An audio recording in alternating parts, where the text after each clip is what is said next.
You've heard it before, that monsters walk among us, that killers could be sitting right next to us on a bus, standing in line with us at a store, or even more eerie, sleeping in our own beds. But this couldn't be more true during Halloween. Monsters, ghouls, and goblins haunting the streets of our neighborhoods, usually with the hunger for candy, something innocent.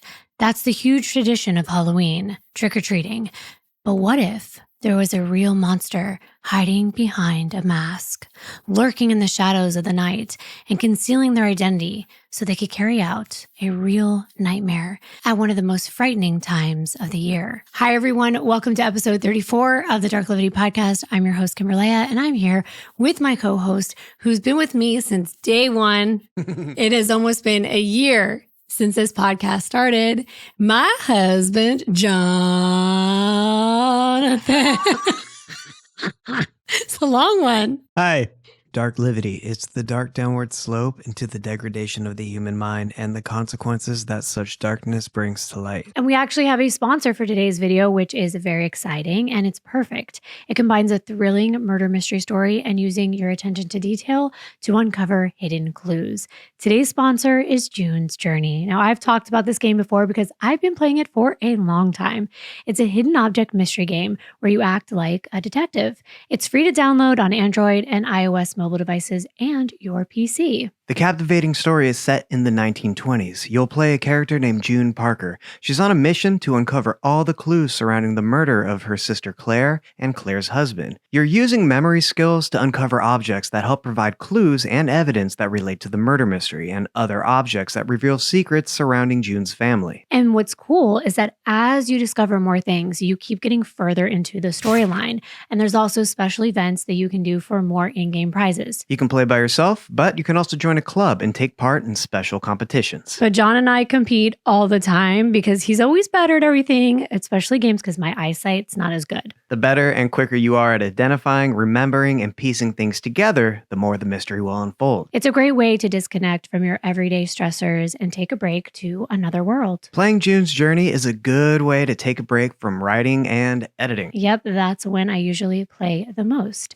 And it also sharpens my mind at the same time. I personally like building my mansion. I'm always showing you the new things that I got, and I'm saving my coins right now because there are some Halloween decorations that I want for my garden. Growing up, I loved playing memory games, and this feels really nostalgic to me. It does feel nostalgic, and I actually feel like I accomplished something even though I didn't go anywhere.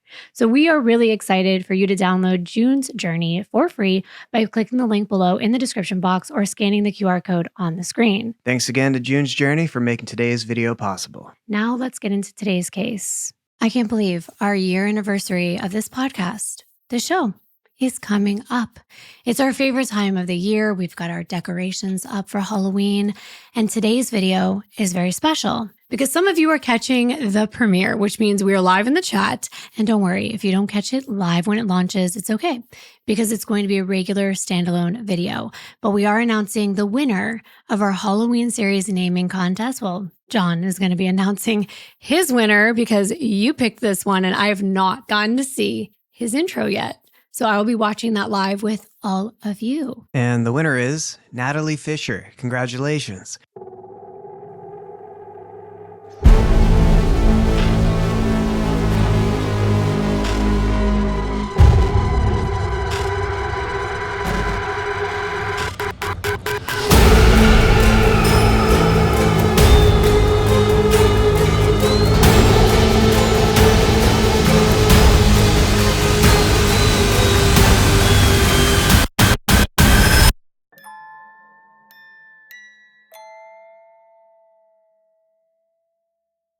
Thank you for your idea and congrats. We'll send an email soon. Today's case focuses on a couple in love, Joel Lovelien and his fiancée Heather Eastling. But before we tell you how they ended up together, let's go back and let me introduce you to Joel first. But I do want to point out that the creator, producer, and host of the Dakota Spotlight podcast, James Wallner, he dedicated a 7-part series to uncovering the facts in this case last year. I was actually listening to that podcast, and that is why I became so invested in this story. And you know me, I don't just want to read newspaper articles, pull all kinds of news clips and watch a show on what happened. I wanted to know as much as I could. So I'm very thankful for James gathering up police reports, interviewing key people close to the case, because it opened up my eyes to so much more. And I hope that we will paint a clear picture for all of you. If you do care to go even deeper, I will provide links to resources in the description box. And I'm saying that for a reason.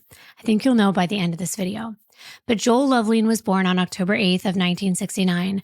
Joel, along with his sister Erica, were actually adopted by their parents Judy and Marvin when they were just weeks old through the Lutheran Service of North Dakota. Erica was the first to be adopted, followed by Joel, and despite not being biologically related, the adopted siblings shared a striking resemblance, leading many people who met them to assume that they were actually blood related. Judy and Marvin were open with their children about their adoption. Each year, they celebrated Erica and Joel's birthdays and their gotcha days, the day they were officially adopted, a special day dedicated to acknowledging when Erica and Joel became a part of the Lovelien family, which I think is very special. And I like that this family was open about the adoption, even though that's not always the best option in every situation. Erica was so proud to be adopted, so much so she presented that fact to her classmates at her show and tell in class. When Joel was a baby, his dad used to call him pork chop and tiger meat. And I didn't know this, but tiger meat is a local South Dakota specialty. It's basically raw seasoned hamburger that's cured and eaten as a dip with crackers. People also call it South Dakota steak tartare. I had never heard of that before either, but I kind of wondered why his dad called him those nicknames. I wasn't able to find that information, but apparently Erica wished her dad had called her tiger meat. Joel's family also gave him the nickname Gilligan because he loved hanging out in his playpen. They joke, "Where's Gilligan? Oh, he's on his island," a playful nod to the popular 60s TV show Gilligan's Island. From the very start, Erica, who's just 2 years older than Joel, was totally obsessed with being a big sister. Since they were close in age, they spent a lot of time together and became super close. And there was one time that their mother walked into the room to find Erica shoving M&Ms up her little brother Joel's nose.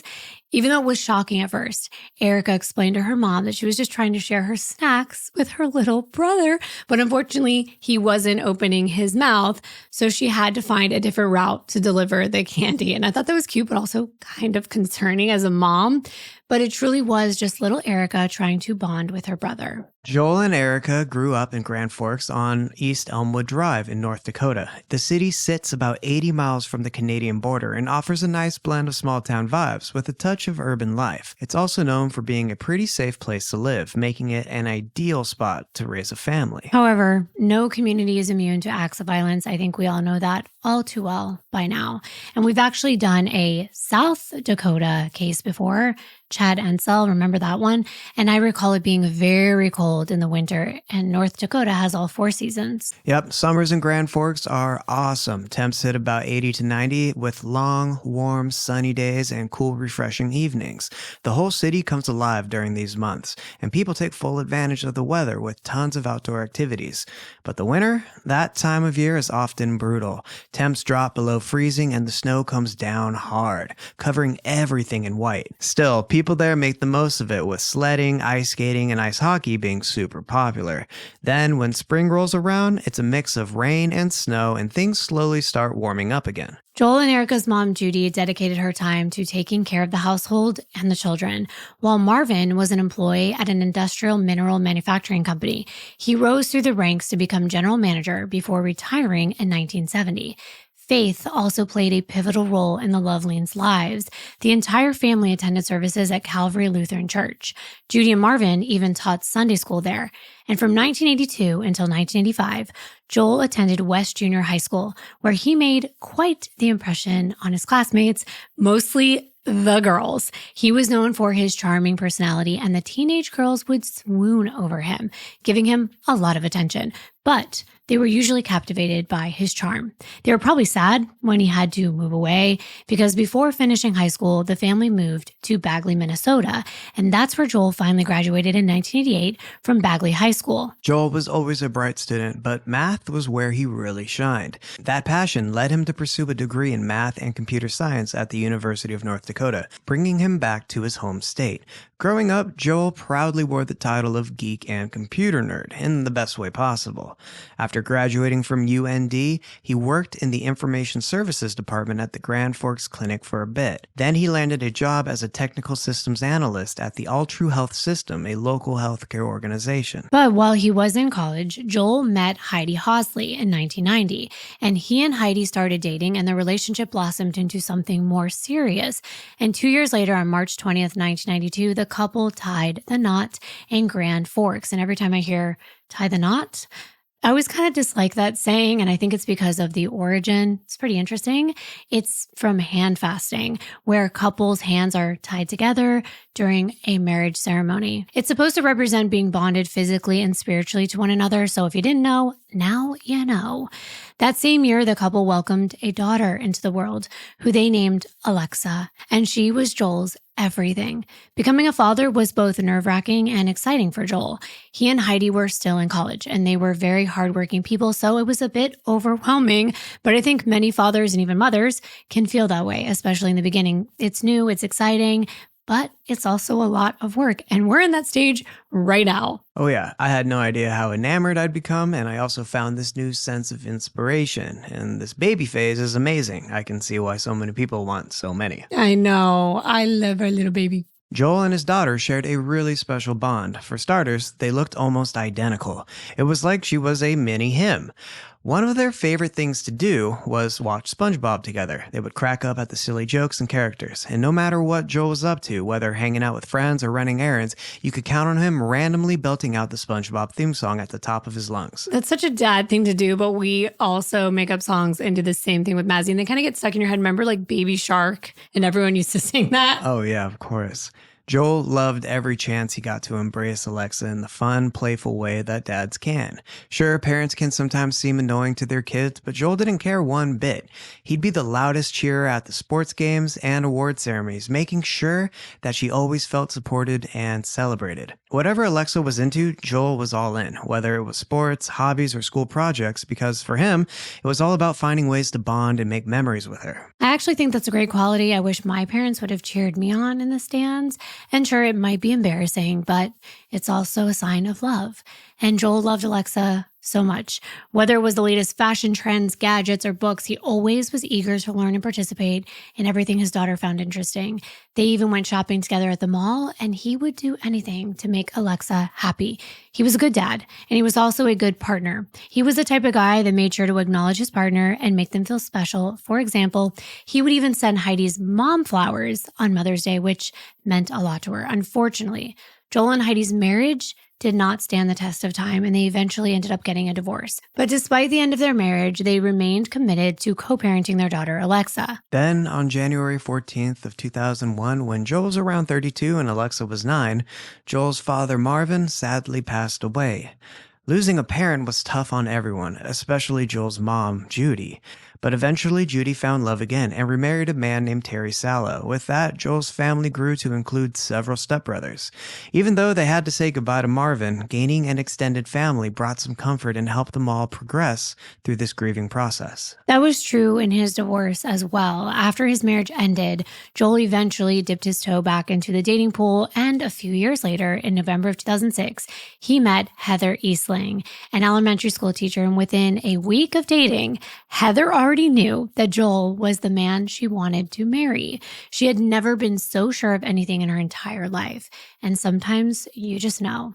But she was like, "You're going to marry me. That's what's going to happen here." She said that to Joel.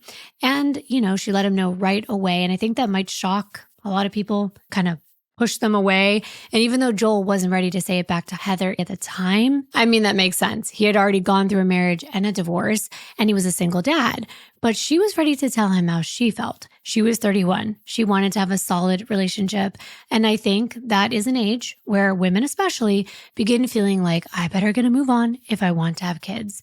So why don't we tell you a little more about Joel as a person, what he was like, and what he liked to do in his life? Joel was all about the outdoors. He loved golfing and fishing with his friends. He also had a great time hanging out at the bowling alley with his buddies. Sports played a big role in Joel's life, especially when it came to the University of North Dakota Fighting Sioux hockey team. He was a diehard fan, he never missed a game. Joel had that kind of personality that made him easy to like and get along with, whether you were a close friend or someone you just met. Even though when you first saw him, you might be a little intimidated because he stood 6'3" tall and was 240 pounds. But his friends knew him as a gentle giant. They described him as a teddy bear. He had a big heart and he was kind and always willing to lend a helping hand to support a friend in need. Despite his intimidating presence, Joel was far from aggressive. He actually practiced yoga regularly. Which I know for some, not all, but some, it's kind of taboo for a guy, and it is a great practice. It does say something about Joel's patience. It's not the same as throwing weights around in the gym. Joel had a dry, witty sense of humor, and once you got to know him, you'd really start to appreciate his jokes. He had this special way of lightening the mood and making everyone around him smile. His friends would always say his laugh was infectious, and he had a knack for being the life of the party. Just one of those people you genuinely enjoyed being around. Joel also loved going out for drinks, but he wasn't the type to get sloppy. Even after a few, he'd stay upbeat, fun, and totally in control, making sure the good vibes never stopped. And that could also be a size thing. If someone his size has 2 drinks, let's say, and then someone my size has 2 drinks, that could be night and day for us. But also tolerance plays a part in that as well.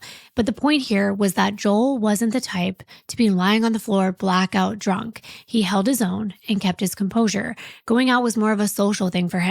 Then, in September of 2007, just 10 months after meeting Heather, Joel popped the question, and he did it in style, right in the middle of a dance floor at a Texas dance hall surrounded by 200 people and two-steppers. He asked her to marry him, and that sounds like a moment to remember. How fun. And I bet Heather was so excited because this is exactly what she wanted. So of course she said yes. And afterward, the couple took engagement photos along the Red River, which forms most of the border between North Dakota and Minnesota. And Joel's stepfather, Terry, was the photographer entrusted with capturing one of the best moments of their lives. But this couple had no idea that one of the worst days of their lives was just around the corner. They set a wedding date for the next summer on August 8th, 2008, which was 8/8/08. And I know couples look for those unique dates when picking a wedding date.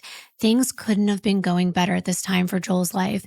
He was happy with his job, in love with his fiancée, and had a close relationship with his then 15-year-old daughter. Joel also had a loving and supportive group of friends. Life was good, filled with happiness and plans for the future. And by the next month, after they were engaged, the weekend before Halloween in 2007, Joel and Heather had a lot to celebrate. Heather had recently moved to Grand Forks after living in Texas, where she and Joel had been doing the long-distance thing. But now they were engaged. It was time to take the next step and move in together. They were excited about planning their future and looking forward to celebrating Halloween with friends. Since October 31st fell on a Wednesday that year, most adults and the bars of Grand Forks got the party started early, celebrating on Friday, October 26th, or Saturday, the 27th, so they could enjoy the fun without worrying about work the next day. And in the Grand Forks downtown area, it actually sets out Saturday, October 26th for an official Halloween pub crawl and parties in the area. For many people, Halloween is a lot of fun. It's a time when people can pretend to be someone or something else. It's associated with candy and costumes for both children and adults. However, for adults, Halloween is commonly celebrated by going out and drinking alcohol.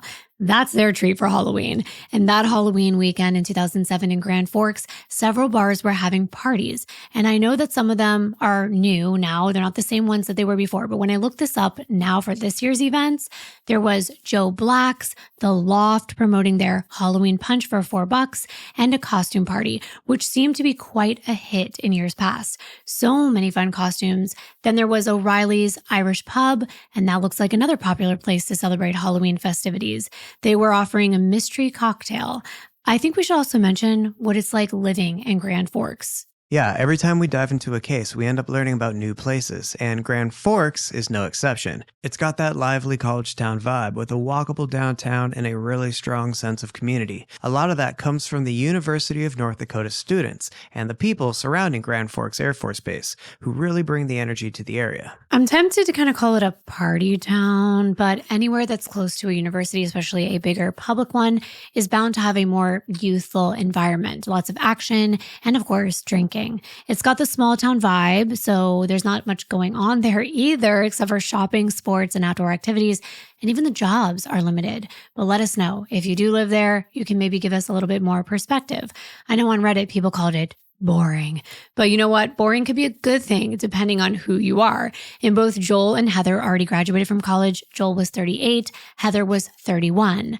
But let me explain the bar scene a little bit, especially when events were going on in this town. That was actually a big deal. And the bars would have their own party buses that would help transport patrons between different places. And then there were also outside companies offering accommodations to different bars, all in the downtown areas from different Halloween themed events. So you could either buy a ticket or wristband and jump on your bus, which would provide drinks. And then you could ride to and from the different bars and parking lots for a Halloween pub crawl. Or you could pitch in with friends and charter your own bus and have more of a private party on board. It was up to you, and it sounds like a pretty good time either way.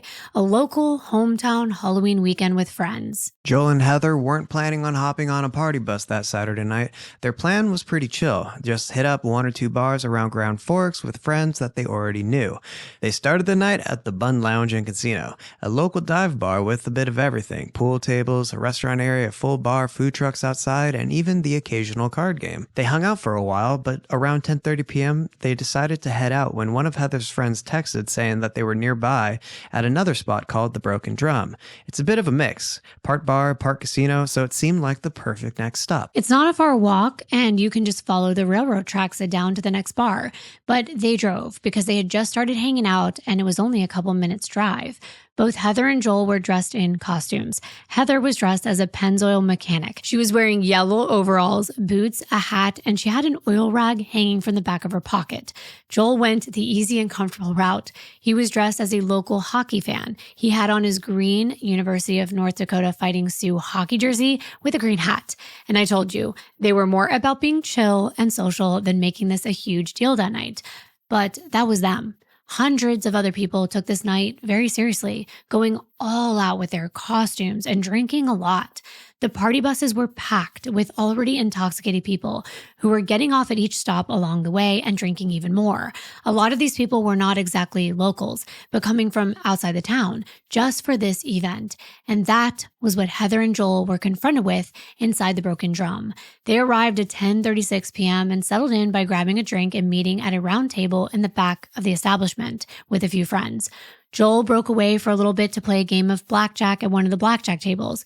It wasn't long before patrons were rushing off one of the buses and busting through the front door of the bar.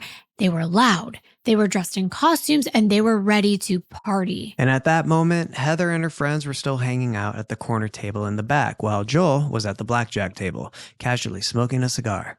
Suddenly, they found themselves surrounded by a crowd of strangers in costumes. There was a clown with a rainbow wig, someone dressed as Dorothy from The Wizard of Oz, a cowboy, a hunter, and even a person decked out like a Minnesota Golden Gopher fan. Among the group were a penguin, a sunflower, a lion, a gangster, and a girl channeling Paris Hilton. And that was just the start. Everywhere they looked, more characters filled the place, adding to the wild, festive vibe of the night. I can visualize this so vividly. Just a crowd of people all bumping against one another, forcing their way to the bar, dressed in costumes and sweating off their makeup. The person dressed as the penguin was actually sitting and playing cards next to Joel for a little while. And that must have been a pretty funny thing to look at. But back to the buses, because something happened in regard to them. The first bus, full of people, got to the Broken Drum around 11:15 p.m. Now, that was a green bus. It drove to the front, dropped everyone off, picked other people up, and then drove off across the parking lot and back to the main road and moved to the next establishment. And then a second bus, a yellow school bus looking one, pulled up just 5 minutes later at 11:20 p.m. This bus would only stay for a few minutes as people got off and on. At 11:33 p.m., Joel stepped outside through the back door leading to the main parking lot. If you're watching, we're showing the scene on screen. If not, no worries, we'll talk you through it. The back door was a quicker way avoiding the crowded bar. Joel needed to take a call from his friend Terry since it was way too noisy inside to hear properly. He was just letting Terry know where they were so he could join them, and that call only lasted about 4 minutes. While Joel was out there, he overheard a guy looking for help. Apparently, the guy had been left behind by his party bus and was scrambling to find his group. He seemed worried about being stuck without a way to get to the next bar on the crawl or even make it home. Joel heard bits and pieces but didn't think much of it at the time and went back inside. A few minutes later, though, Joel turned to Heather, gave her a kiss, and told her he was heading back out. He wanted to make sure that kid from earlier had things figured out and wasn't stranded. And with that, Joel made his way toward the back door and stepped outside again. After a few minutes had passed, around 11:45 p.m., Heather started looking around for Joel, assuming that he would be back by then. But she didn't see him inside, so she tried calling his phone instead of waiting through the thick crowd of people. But Joel didn't answer. It was loud, he was apparently dealing with a situation, and maybe he didn't hear his phone. So Heather waited. About 3 minutes went by and she started wondering where he was. So she got up and she went out to the back door to the parking lot. She looked around, but she didn't see her fiance. So then she made her way to the front door and asked the bouncer if he'd seen a guy wearing a green Sue's jersey come through that area. The bouncer had seen a lot of people that night, so he just stepped out the front door with Heather and they gazed across the front parking lot area. But still, he nor Heather caught a glimpse of Joel. It was really strange. Where was he? He wouldn't have gotten on one of the party buses. Heather knew that much. So what happened? Was he in the restroom? Were they just missing each other, just crossing paths in this big crowd? She walked back inside to rejoin their group, and she called Joel again at 11:51 p.m. But that call went unanswered as well. This was really weird. What Heather didn't know was that at that same exact time she was calling Joel's phone at 11:51 p.m., a guy named Keith Shorts was outside the Broken Drum. Keith is 51, who is a regular at the bar and had been hanging out there all evening with his brother Tim. With all the sports games wrapped up and even having his fill in people of costumes, Keith decided it was time to call it a night. He made his way out of the parking lot, which was eerily quiet and pitch dark. As he walked toward his car, something caught his eye. At first glance, it looked like someone was pulling a prank. A lifeless shape lying on the ground, almost like a discarded mannequin or a doll. He was still a little far away, so he kind of yelled out, "Okay, this isn't funny," or something to that effect. Like, "Okay, you got me, funny joke," because it's Halloween weekend. It's about treats, but also tricks. And he thought that this was just an innocent trick, someone having a little scary fun. But when he got closer, it looked too real to him.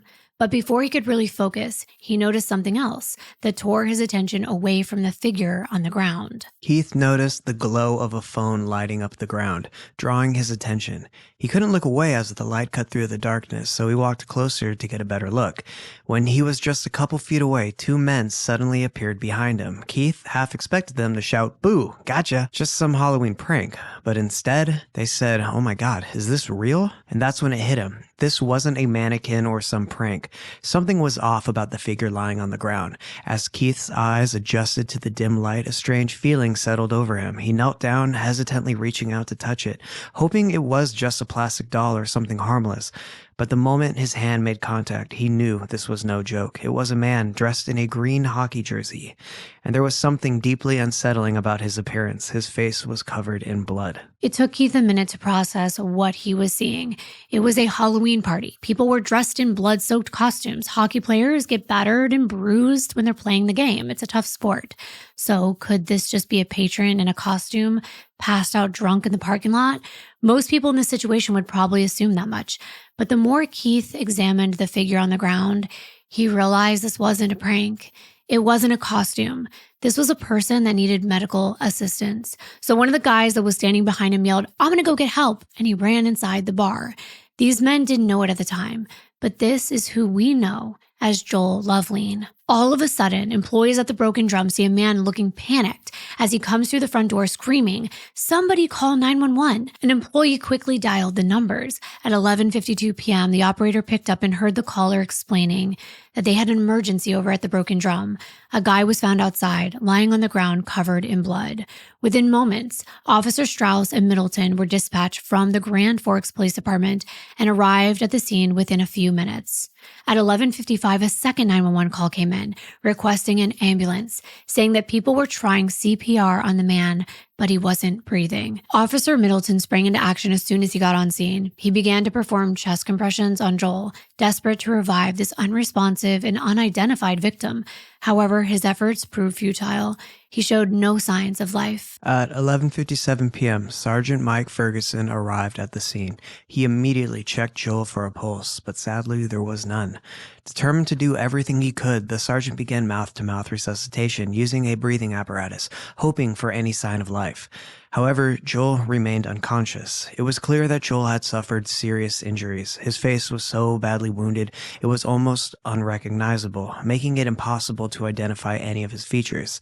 And just then, EMS arrived, taking over the efforts to save him. The medics worked quickly, clearing his airway and repositioning him. They inserted a breathing tube, but when it came clear, they needed to move fast. They decided to transfer Joel to the Altru Hospital, the closest medical facility, and ironically, the very place where Joel worked as an IT tech. As they carefully placed Joel on a backboard, they discovered a large gash on the back of his head. Without wasting a second, the medics loaded him into the ambulance, speeding off toward the hospital in hopes of saving his life. When they had found Joel, he was lying on his back, face up on the ground, so they couldn't see the head injury. Plus, there was so much blood, it was hard to tell where he was injured. Now, something that isn't mentioned in cases from the ones that I recall anyway, is something that Sergeant Mike Ferguson knew could be important in a situation like this. It's something called a dying declaration.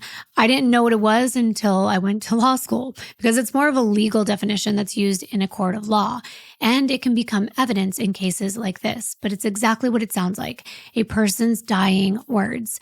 If it's a loved one, they would always be important to us. But legally speaking, things said on someone's deathbed are only admissible in court if they meet an exception to the hearsay rule. We've heard that over and over again if you watch trials. It has to fit squarely into the definition of a true dying declaration. A person must believe that their death is imminent. Even if it's not immediate, they have to believe it is. And the statement has to be related to the cause of their death or the circumstances surrounding it. And they have to have actual knowledge of what happened. These type of statements, as you can imagine, are usually seen as more reliable than others because most of the time when someone is truly thinking they're dying, they're less likely to lie and more focused on their well-being and safety of the others around them than making up a story. This is why torture tactics are often used to force confessions.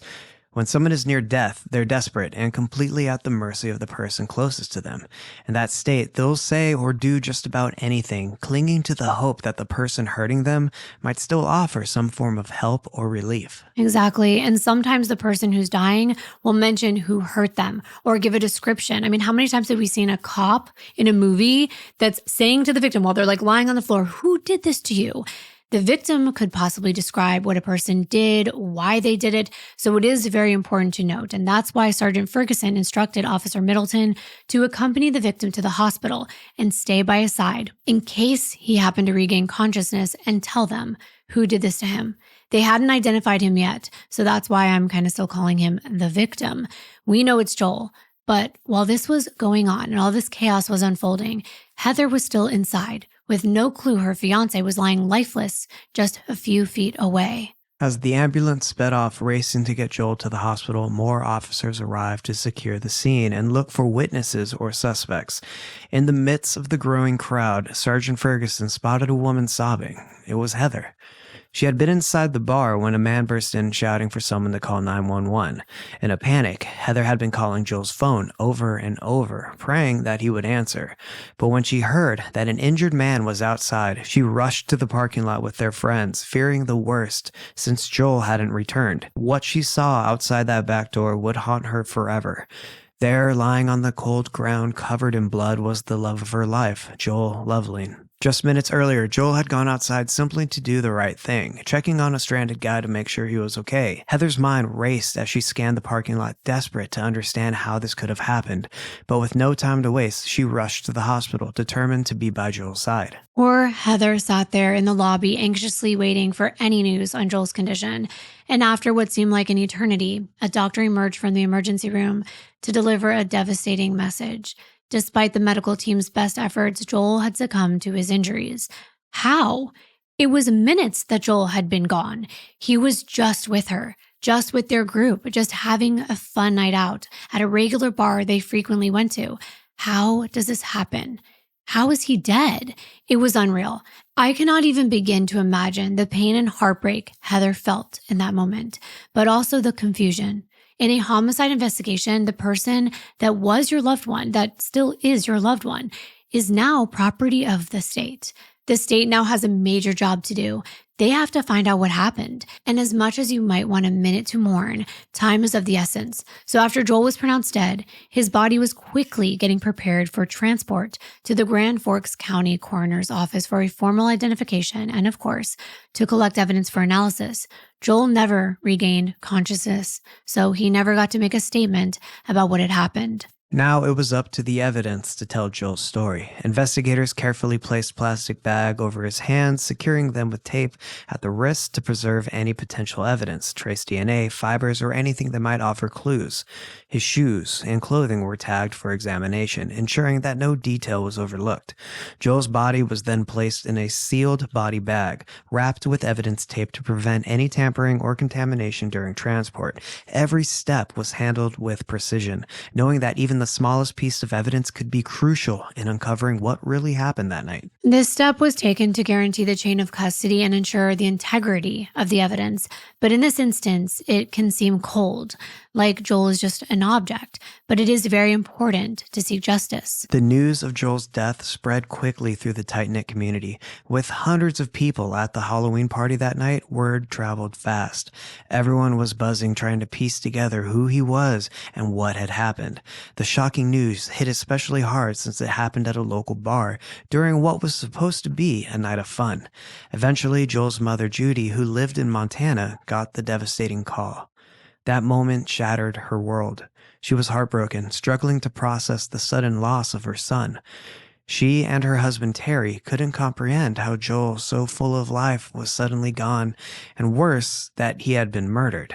They were overwhelmed with questions, but no one had the answers. All they knew was that Joel had been a victim of a brutal attack. Judy felt as though someone had stolen her child away. Just like that, in one night, he was gone.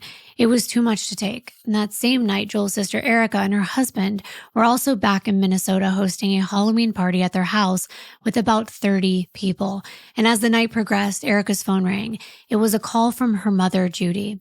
She called to tell her the devastating news that Joel had been killed. Erica said she lost it. She could barely comprehend the magnitude of what her mother was saying. It simply made no sense that her brother would have been attacked. For what? He wasn't the type to get involved in a fight. Erica was disoriented and in disbelief. Her thoughts were racing through her mind. Joel had always been a peacekeeper who preferred to avoid confrontation, so why would he be in an attack? And with who? They didn't have any details, but Joel's parents were leaving Montana for North Dakota the very next day. All Erica could do was lock herself in her bedroom while her guests were told they had to leave because of a serious personal matter. Her first thought was that it was so unfair because Joel's life was going so well at that moment. She even wished that she could take his place. As a big sister, she wanted to protect him, and she couldn't. Joel's 15-year-old daughter Alexa and her mother Heidi were notified next. Alexa was told that her father had been involved in a very bad accident, and when she heard the word accident, she figured her dad would be okay. She was on her way to the hospital thinking her dad was merely hurt, not that he was already dead. And that breaks my heart. It's the last thing that you would expect. Joel was healthy. He was young. It made no sense. Trigger warning here. We are going to be discussing Joel's autopsy, and these findings were shocking. When Joel's body was examined by Dr. Mary Ann Sens, the Grand Forks County coroner, she was stunned by the sheer brutality of the injuries he had suffered. The extent of the violence was far worse than anyone had imagined. But the most heartbreaking discovery was the cause of death. It wasn't something you typically hear. Joel had tragically choked on his own blood. And that is really sad. And my first thought was, what if he was rolled over? Could he have survived? The coroner, Dr. Marianne Sens, officially ruled Joel's death a homicide. In her report, she described his face as flattened. Due to the severe trauma, his facial bones had been crushed. Dr. Sens even noted that when she touched his face, she could feel and hear the broken bones shifting beneath her hands. Despite the brutal injuries to his face, Joel's extremities showed no significant injuries. The absence of defensive wounds suggests he either didn't have a chance to fight back or was caught completely off guard by the attacker. This only added more layers to the mystery of what had actually happened that night. That's a significant discovery. In combat, a person would put their guard up. That's probably why they were calling this an attack rather than a fight. Because when you think of a fight, you think of two people engaging and punching and kicking, both fighting back.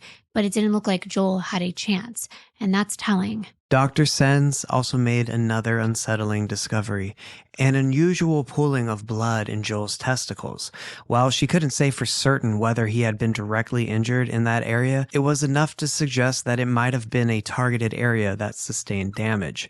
She then conducted a thorough assessment of Joel's head and found clear evidence of blunt force trauma to the back of his skull. This led her to believe that Joel had either hit his head or it had been forcefully smashed against the ground. The combination of these injuries painted a grim picture of what he endured that night. Okay, I'm not a doctor, but common sense would tell me that he was hit in the head, punched in the face, kicked in the groin, and then hit the ground.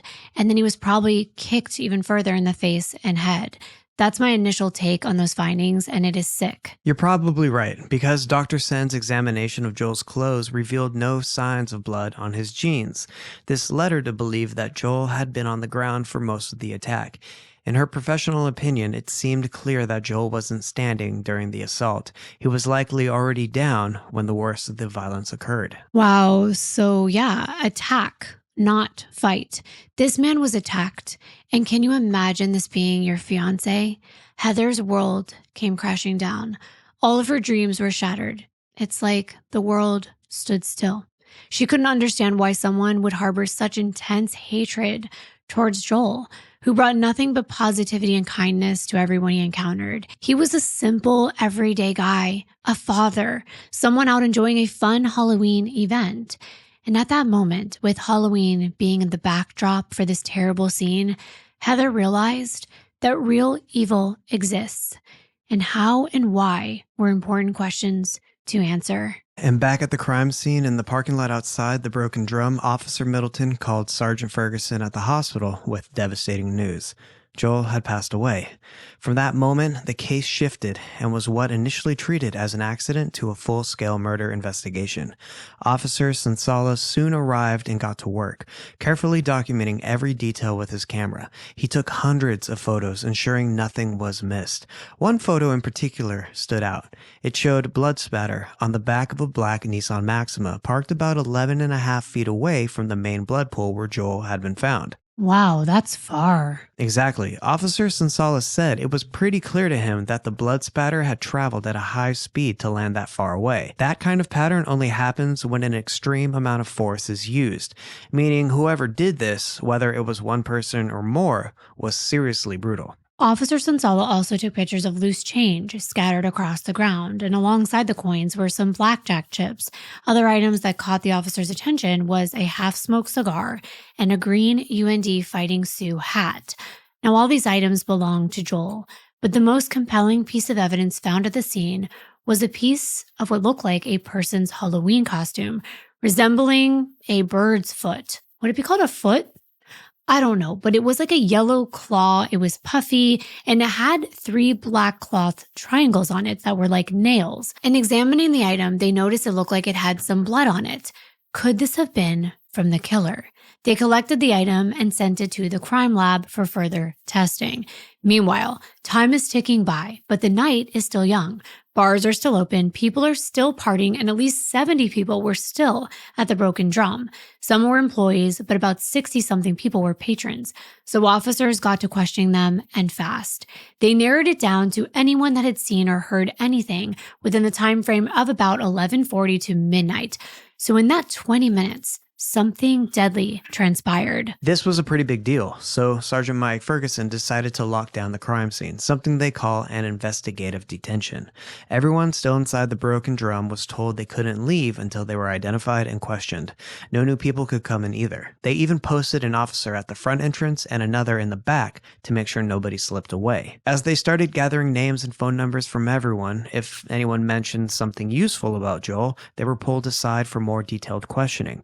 Once they gave their statements, they were allowed to leave. Now, here are the people, or I should say characters, last seen near Joel inside the bar or outside before he was attacked, or by the yellow school bus that was outside at the time. Here's what people reported: a clown, a cowboy, a penguin, a gangster, Joker from Batman, and a construction worker. It was described as a real-life game of Clue, but the Halloween edition, and I could see that. It would be like it was the priest in the parking lot with his crucifix. But to be serious, this was not an easy task. No, not at all. First off, Grand Forks typically had one murder a year, if that. So what happened to Joel was a huge shock, not just to the community, but also to the police. This wasn't an easy case by any stretch. It actually turned out to be one of the toughest cases they'd ever worked on. They were dealing with a brutal attack, a big crowd, lots of alcohol, strangers bussed in from out of town, and everyone dressed up in costumes. John Packett, the chief of police, even said, as silly as it sounds, the costumes actually ended up helping the police and investigators in their work. That makes sense. Costumes are much more descriptive than the typical tall, dark-haired guy or just trying to describe someone's looks. And wait, they found a bird's foot. Joel had been seen sitting with a penguin. So could it have been a penguin foot? Well, they weren't totally sure because by then some people could have already taken off their costumes and left the area. So investigators had to move fast. The bouncer at the Broken Drum, a guy named Chris, said that just moments after Joel's body was found, a man in a cowboy costume came through the door. According to Chris, the cowboy told him he saw a fight happen outside, and he mentioned that the party bus was about to leave. Chris guessed that the guy was probably in his late 20s or early 30s. He said the cowboy was wearing jeans, a big belt buckle, and of course, a cowboy hat. Okay, wow. See, that's actually difficult because if someone's in a costume, you may not be able to tell their age. And there could be lookalikes, like more than one person in the same exact costume, especially if they're store-bought ones. And then a married couple comes forward and they tell officers that they were actually pulling into the parking lot and saw a fight happening. They informed officers that there appeared to be a few people involved, and then they got on a bus before it left the parking lot. Patrons explained the last bus that left the Broken Drum was a yellow school bus, and it supposedly went downtown. So now they realize there were several key witnesses or even potential suspects that had already left on the bus around the same time that Joel was killed. Officers in the area were notified to keep an eye out for a bus matching that description, which shouldn't have been that hard at night, since school buses usually only run during the daytime. But the passengers had already been dropped off, and now officers were trying to figure out where they were. They needed way more info, and they already had talked briefly with Joel's fiancée, Heather. She told them she didn't know anything about the party bus since it had already left by the time she got outside and found Joel on the ground. Heather had been drinking that night too, and she admitted she wished she'd been more aware of what was happening. But honestly, in moments like this, you'd never expect to need to remember every detail because who thinks something tragic like this is ever going to happen? Officer Johnson also interviewed a woman named Jennifer Holter, one of the patrons from the Broken Drum. She was pulled aside from the group since she told them that she had some info about the incident. Jennifer explained that she had arrived at the bar on the yellow bus along with her sister Heather, Heather's boyfriend John DeZiel, and their friend Bryce Larson. I know, there's a lot of names, and now there's another Heather in the mix. Heather is the name of Joel's fiance, but it's also the name of someone who could be a witness. Let's call this Heather by her full name, Heather Holter. She's the patron that they're interviewing's sister and a witness. And we'll just say Heather if we're just talking about Joe's fiance. But first, let's focus on what Jennifer told this officer. Jennifer said there were at least 40 to 50 people on that party bus, but it wasn't a professional one. It was actually something their friend Bryce put together. He organized the whole thing. A bunch of friends chipped in to rent the bus. Everyone who got invited started inviting their own friends. So by the end, it turned into this big mashup of different friend groups. A lot of people on the bus didn't know each other. Jennifer said that she only knew her sister's boyfriend Jon, and Bryce. That was it. And once Jennifer got to the Broken Drum, she stayed behind while the people she came with, her sister Heather Holter, Heather Holter's boyfriend Jon, and their friend Bryce, departed on that same yellow school bus when it came back through to pick everyone up for the next stop. Jennifer explained that while she was inside the Broken Drum, she actually got a phone call from her sister, who was still on the bus. According to Jennifer, her sister told her that word was spreading among the passengers on board that a man had died during a fight in the Broken Drum parking lot. Jennifer said her sister told her that she thought she knew who killed the guy, but she wouldn't actually name the person. However, Jennifer said by the way her sister was speaking, it made Jennifer believe that the killer was her sister's boyfriend, Jon DeZiel. Jon had been wearing the clown costume, while Bryce Larson, who was actually the party bus organizer, was dressed as a cowboy. Now, if it can't get even more confusing, we've got names and we've got costumes. But note, those two costumes were also given to officers as potential people of interest who could be involved or witness something because they were seen near the bus in the vicinity of where Joel was eventually found. A clown and a cowboy. Two other patrons had said that they too saw the person dressed as a clown going out the back door with a guy dressed in a green hockey jersey and a woman dressed as a wench. These witnesses actually claimed they saw an argument ensue between the three of those people near the bathrooms just before they left out the back. Sergeant Ferguson asked Jennifer if it was like her sister's boyfriend Jon, the guy in the clown suit, to get involved in something confrontational, to which Jennifer replied, yes. It was like him. He was very confrontational. So of course, with this new and vital information provided by Jennifer and the others, Sergeant Ferguson wanted to locate Jon DeZiel, the clown, and his friend, who was the party bus organizer, Bryce Larson, the cowboy. So he simply asked Jennifer for Bryce's phone number. Jennifer obliged, giving Sergeant Ferguson the number to contact Bryce. When Sergeant Ferguson dialed Bryce, the cowboy's number, to his surprise, Bryce answered the call. Sergeant Ferguson informed him about the incident at the Broken Drum bar that ultimately resulted in the death of a patron. As Sergeant Ferguson conveyed the information, Bryce's demeanor quickly changed. First of all, it was obvious that he was not sober, and then he started to become increasingly agitated. He kept saying, "No way, no way." And then he said that all he wanted to do was have fun, and people had to go and ruin it. That's a very odd thing to say when someone has been killed. I'm so sorry that your night was ruined. Boo-hoo. How weird. At that point, Sergeant Ferguson kept pushing Bryce for more info, trying to figure out exactly where he was in downtown Grand Forks and if Jon, the guy dressed as the clown, was with him. But Bryce wasn't having it. Instead of cooperating, he just started yelling at Sergeant Ferguson, saying he wasn't going to tell them anything about where they were or who was in his group. Bryce's attitude made it impossible to get anywhere. So Sergeant Ferguson had no choice but to hang up. The conversation was going nowhere. He had to figure out another way to track down these guys. That's pretty suspicious to be angry about a cop calling to get information about a murder. Exactly. They felt like they were onto something. Plus, it was the only lead they had. So Sergeant Ferguson kept interviewing more people from the Broken Drum and started piecing together details about the yellow party bus and its schedule that night.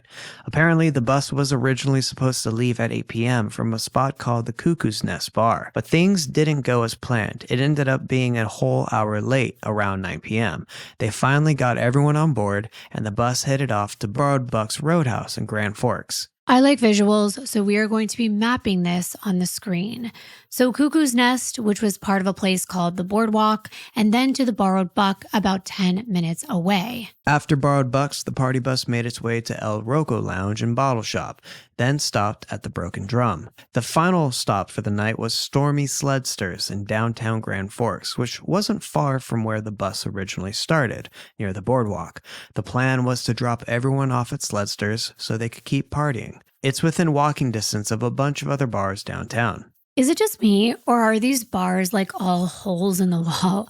I mean, those are some of the most fun ones, but they all are pretty tiny places for a big group. Yeah, I noticed that too, but it is a small town. Once Sergeant Ferguson found out that the party bus was headed to Stormy Sledsters, he immediately sent several units over there. Officers Shower and Johnson from the Grand Forks Police Department were already patrolling downtown, keeping an eye out for Bryce Larson, based on Jennifer Holter's description of him wearing a cowboy costume. While they were searching, the officers spotted a guy matching Bryce's description, walking along the sidewalk with another dude wearing a sombrero. They approached the pair and ordered them to stop. When they questioned the guy in the cowboy costume, who they were sure was Bryce, he insisted his last name was Whippler, not Larson, and gave them a different first name too. Even though the officers were convinced he was Bryce, the guy claimed he didn't have any ID to prove otherwise. That's convenient and pretty odd. You're out on the town drinking with no ID. The officers asked the cowboy, who they thought was Bryce, if he had heard anything about a fight that had occurred at the Broken Drum bar. This man said no, he did not. Officers Shower and Johnson examined who they thought was Bryce dressed as a cowboy, but they found no signs of an altercation. He had no abrasions or bruises, and his clothes did not show any signs of being tattered or torn. But because the cowboy started to get rowdy, they placed him in handcuffs. That must have been an interesting looking scene. The man who was with him identified himself as Kyle McMahon, and he was also placed in the patrol car beside the cowboy. After both men agreed to be questioned, the officers drove them to the Grand Forks Police Department. Kyle McMahon, who was also highly intoxicated, couldn't even stand without falling over. An interview definitely wasn't going to work out with him, so they provided him with a witness form and asked him to fill it out to the best of his ability regarding anything that he might have witnessed at the Broken Drum earlier that night. Upon arrival at the station, the cowboy finally officially identified himself as Bryce Larson. I guess the bright lights and the bars of the jail cell really made him crack. Yeah, probably, but Bryce wasn't making things any easier for the cops. He was uncooperative and pretty drunk. When they asked if he'd been involved in any confrontations, the only thing he could remember was trying to throw someone who he said was dressed in yellow off the party bus at some point before they got to the Broken Drum. That's all he knew. He also claimed he had no clue that anything happened at the Broken Drum. Eventually, Bryce stopped talking after seeking legal counsel, and they ended up releasing him from the station. I mean, that is his right. But right before Bryce left the interview room, he supposedly turned around and asked the officers if the victim was the guy in the green hockey jersey. When they told him that it was, it immediately raised some red flags. The police started thinking that Bryce either saw what happened that night or he was involved in Joel's murder. So he knows nothing, but he knows exactly what Joel was wearing. Wow. I see why he wanted to get a lawyer, but you should always get a lawyer. But especially if you are intoxicated, you should not be answering questions under the influence. Officers were still searching the downtown area for other people in costumes that were described by witnesses, and they eventually find Heather Holter's boyfriend, John DeZiel, in the clown suit. Now get this. When they locate him, he's actually very emotional. He's crying. There's tears streaming down his cheeks. The officers noticed that John's hands are shaking, and they wondered if it was just because it was cold, because it was only 25 degrees outside, or if there was something more to it. He was identified by at least 2 people as being involved, and he was their number 1 potential suspect. One person said they saw him with Joel going out the back door, and Jennifer said she thought her sister was insinuating that it was him that had killed Joel. He was the confrontational type after all. They brought him down to the police station, and that's when John's tears subsided. Sergeant Mackey comes into the interview room, and he wastes no time grilling this guy, who clearly could hardly form a coherent sentence. He didn't even know what the big deal was. He was like, okay, so someone got into a fight, big deal. And the detective was like, no, the big deal is that someone is dead, and your name came up as being associated Well, Jon adamantly denied having any involvement in the murder at the Broken Drum. He claimed that he was just crying because he had just gone into an argument with his girlfriend, Heather Holter. When he realized the detectives were looking at him as a potential suspect, he refused to speak with them and asked for a lawyer. But instead of abiding by his wishes and stopping the interview, Sergeant Mackey goes even harder, actually saying, "Close your mouth and open your ears." And then he goes on asking Jon why he's getting so defensive if he's innocent. But this dude is 3 sheets to the wind. He's rambling on, and 1 minute he's understanding what's happening, and the next he's going on about how his girlfriend is so mad because she left her jacket on the bus, completely clueless that he's being questioned about a murder. Once again, the cops realized the interview was going nowhere. They had no choice but to let Jon go, but not before giving him a once-over to check for any signs of a fight. And there was nothing. With no evidence to hold him, they had to release him. But just like Bryce, Jon had one last thing to say before leaving the room. He casually remarked, "I guess things got out of hand." That cryptic comment left the officers with even more questions than answers. Was Jon really innocent, or was he somehow connected to Joel's murder? This investigation was going to get even more confusing. All the investigators wanted were answers. But as the investigation unfolded downtown, more characters were coming to light in this story. They were stopping every single bus in the area and questioning whether the driver had been to the Broken Drum. They spotted a yellow school bus thinking that it might be the one in question. They stopped it and talked to its driver. This turned out not to be the yellow school bus that was at the Broken Drum that night, but the driver did have some very interesting information to provide. He said that after he had wrapped up his route at about 1 a.m. and let all the customers off at the last bar, he was walking through his bus to make sure there were no items left behind that he needed to place in the lost and found. And then when he turned around, he got a little scare. A person in a hunter's costume was sitting in one of the front rows. He boarded the now off-duty bus thinking that it was still taking people around. He was a young-looking guy, and he had full camouflage on and one of those orange vests and a hat. When the driver walked back to the front, the guy in the hunter's costume was like, "Where are we headed to next?" The driver informed him he was done for the night. Then the young man was like, "We were at Buck's bar earlier, right?" And this is when the driver realized this wasn't even one of his previous passengers, because no, that was not a bar on his route. The driver told him that he was on the wrong bus, but the guy's stranded. So he asked if the driver would possibly mind taking him home. He'd give him $20 for the trouble. But the thing is, the guy had spent most of his cash that night, so he didn't have enough to give the bus driver. But he promised he'd be able to write him a check when they pulled up at his place. A check? Wow. I haven't heard that in a while, but this was 2007, and I recall working as a waitress, and a young guy came in for a friend's birthday party, and he also tried to pay me with a check. I felt so bad, so I let him make it out to me instead of the restaurant because we didn't take checks, and then I paid for his meal. So the bus driver, being a generous and kind guy, decided to take the young man home. It wasn't far, just across the bridge in East Grand Forks. But what makes this even creepier than him randomly showing up in the front seat earlier is what he said when they stopped. The guy said something along the lines of, "Hey, I'm not sure if my friends were just messing with me, but I got into a fight earlier, and one of them said I might have killed the guy, and that the cops could be looking for me." Obviously, the bus driver was like, "What?"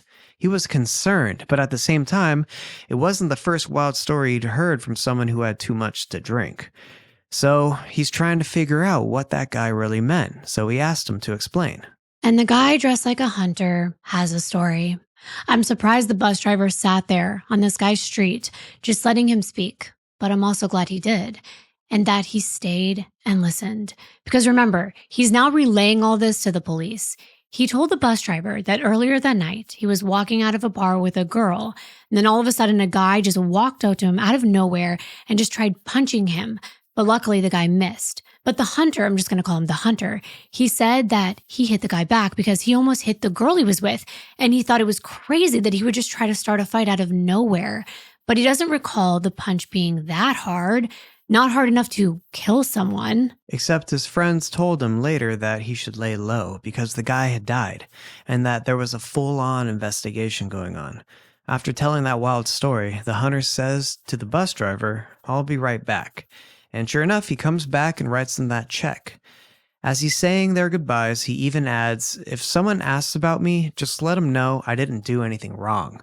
Well, it didn't take long for the investigators to start asking about him, and luckily, the bus driver knew exactly who the guy was, thanks to the name written on that check. It was James Wavra.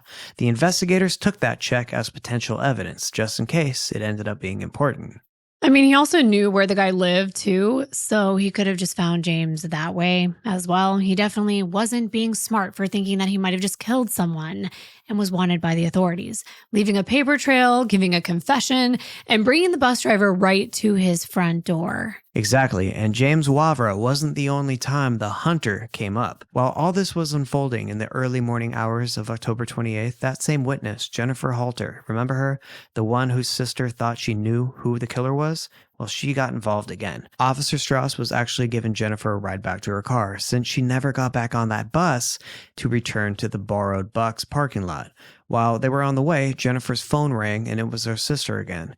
This time, her sister didn't hold back. She insisted she knew who the killer was and even gave Officer Strauss a name. James Wavra. She mentioned that he was dressed as a hunter. Right after that call, investigators headed straight to James Wavra's house and brought him in for questioning. Okay, I need to pause for a moment to make something very clear about this case. I'm sure that most of you have been drunk before, or at least been around someone who was. We know what alcohol can do to someone, whether it's lowering their inhibitions, making them irritable, emotional, aggressive, but not everyone acts the same when they drink. But these people partying on the yellow school bus that night were not just drunk. Many of the passengers were blackout drunk, pass out drunk, belligerent, and just obnoxious. So much so, Jennifer refused to get back on the bus with them. So I'm trying my best to paint a picture of how crazy this scene was. Not only were there people going from one bar to the next and drinking all night long, they were also provided alcohol on the bus. And not just any alcohol, very strong, but very tasty Jell-O shots. There were exactly 325 Jell-O shots provided on that bus of only 40 to 50 people. And by the end of the night, 290 of these shots had been consumed. Yeah, do the math. I'm not great at math, but let's pretend only 40 people took shots. That's at least 7 shots per person. 7. In addition to any hard liquor, beer, or wine they were drinking at the bars. The investigators interviewing patrons quickly realized just how chaotic the situation was. Most people had no clue what was even going on. It was that bad. Some couldn't even remember how they ended up at the Broken Drum, and others had huge gaps in their memory from that night.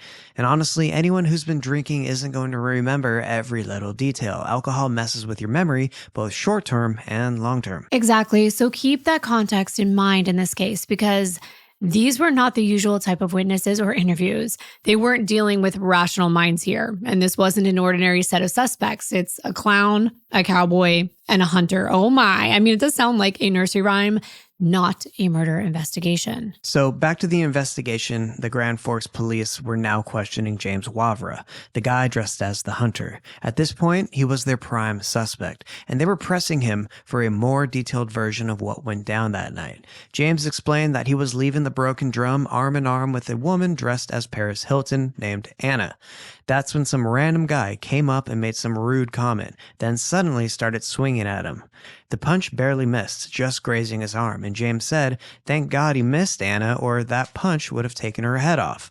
According to James, it felt like the guy was out for blood. His exact words, "He's coming at me like he wanted to kill me." James said the guy fell, and to defend himself, he punched him maybe twice, and possibly kicked him in the face. But James swore the guy got back on his feet afterward.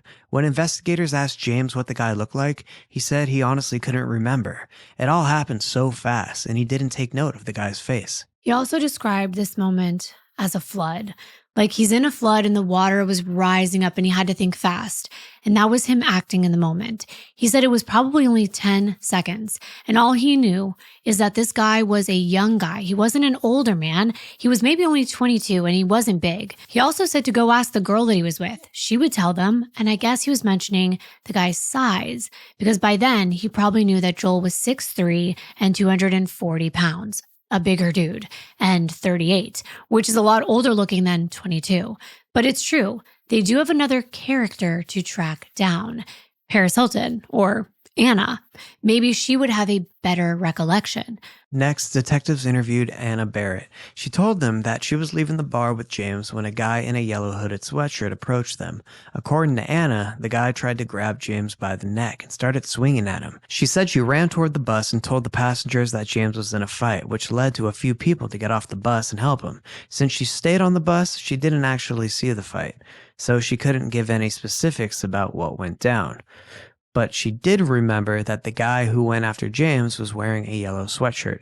She couldn't describe his face, though, because his hood was pulled up over his head. Anna added that it might have been a golden gopher sweatshirt, and said that the guy was white, about the same size as James, and had been staring them down before suddenly coming at James without any warning. I pulled up images of a golden gopher sweatshirt. That's a Minnesota football team.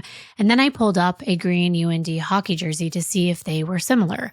And they're not at all. I thought maybe the yellow would be a different shade that could be mistaken for green, but I don't think so. Investigators didn't think this was Joel at all. This had to be another fight, which wouldn't be that surprising given the context of that night. There were other people who had been on that party bus who had witnessed an altercation between James and the man in the yellow hooded sweatshirt, and they told the police that because of that incident, the man in yellow was not allowed back on the party bus. No one knew where he went.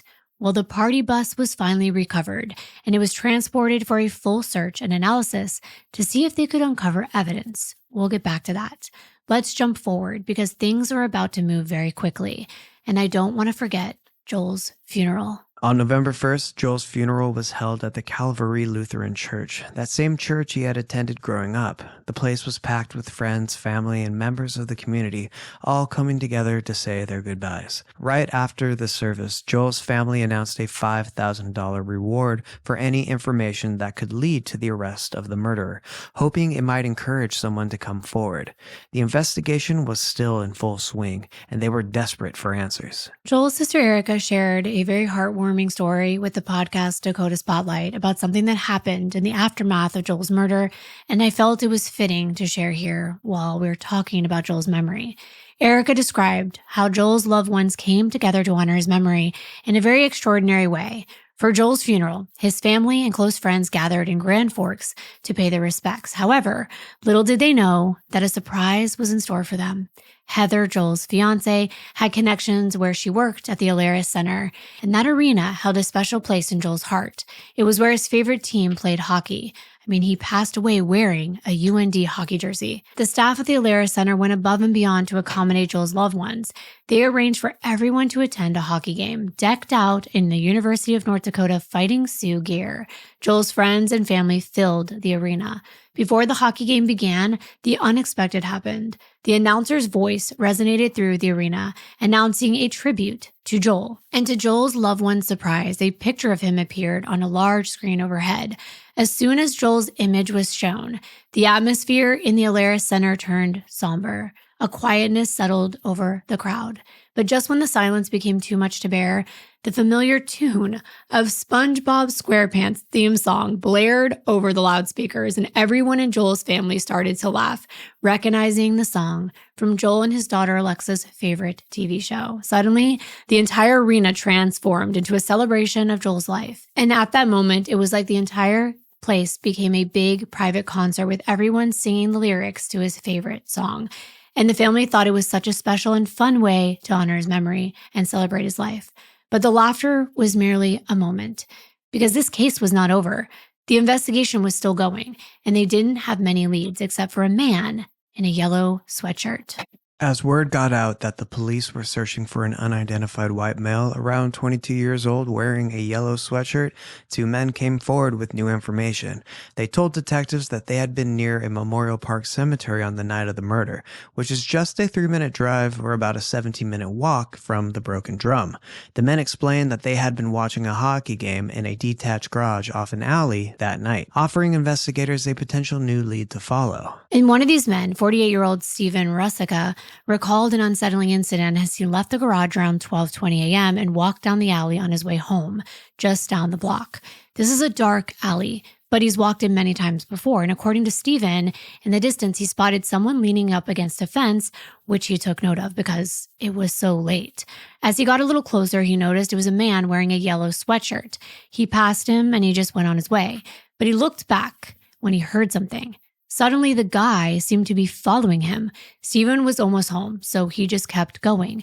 But then he turned around again, and the guy was drunkenly swaying back and forth and still walking behind him. But Steven could see his house by then, so he figured he was in the clear. But then he heard footsteps right on his heels, and he turned to be confronted by the guy in the yellow sweatshirt who was now coming at him, swinging his fists. Luckily, he missed and he fell down. Steven could tell this was a young, drunk dude, probably some frat boy in college, but he looked like he had been in a fight.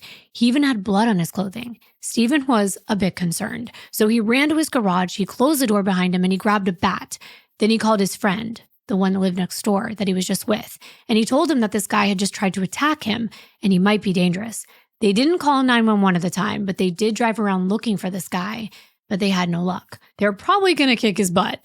But again, it seemed like this dude in the yellow sweatshirt was just walking around looking for trouble anywhere and everywhere that he went. More people started coming forward with tips about a man in a yellow sweatshirt. One of them was a 40-year-old taxi driver named Paul Balstead, who worked for the red, white, and blue taxi service. Paul said it was around 1 a.m. on October 27th, and he was driving along Washington Street, looking for anyone who might need a ride. Just so you know, the Broken Drum was right off of Washington. As Paul approached Gateway Drive, he noticed some flashing lights near the Broken Drum and thought maybe there had been a car accident, so he kept driving. He turned left on the Gateway, still cruising around to pick someone up.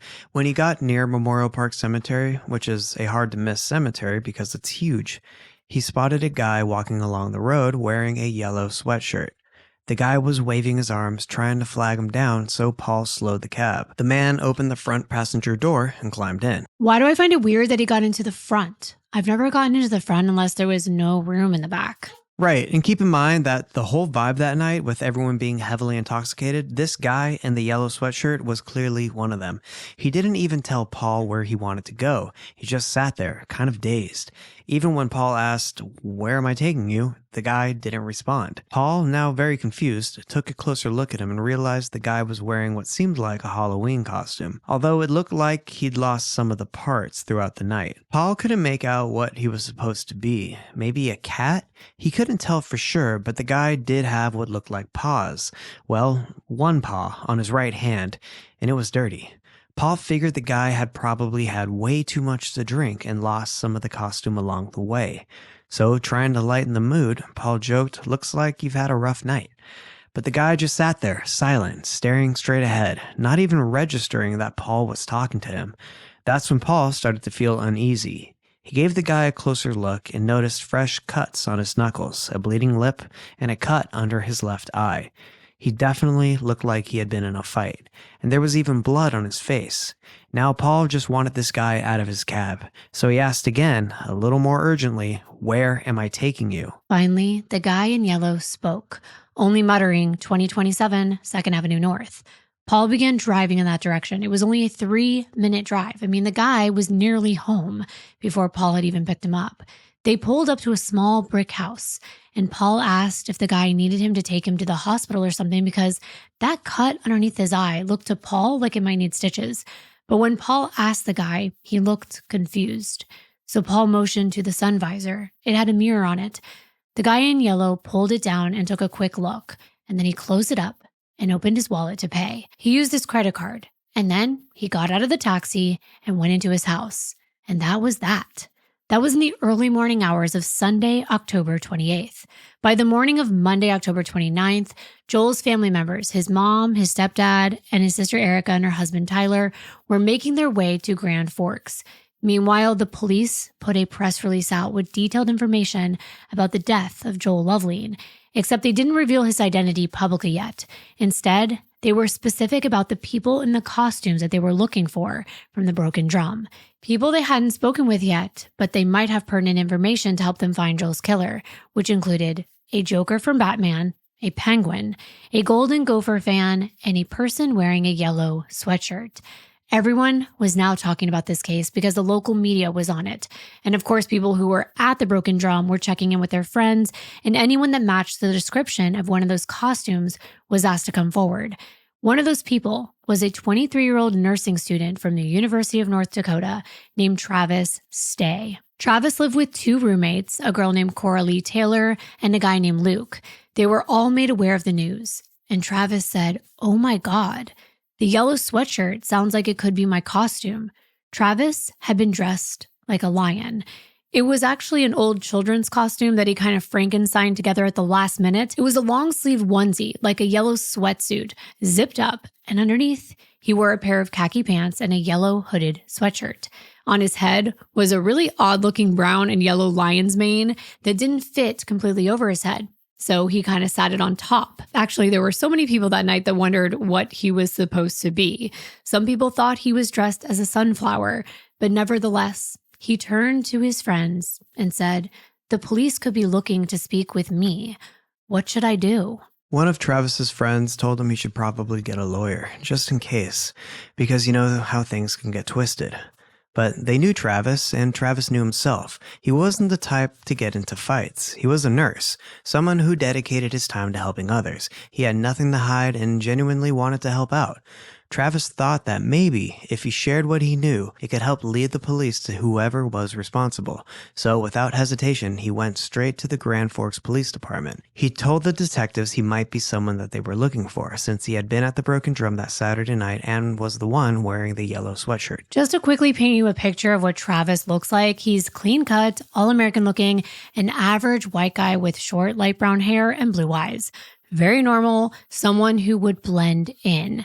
But he did walk into the station with a big black eye. Travis sat down with Detective Simon and Schultz, and we've got some footage from this interview room. You can see Travis wearing a white baseball cap, casually shaking one of the detectives' hands before taking a seat across from them. He started by explaining that he came in because he'd been wearing a yellow lion costume on Saturday night at the Broken Drum.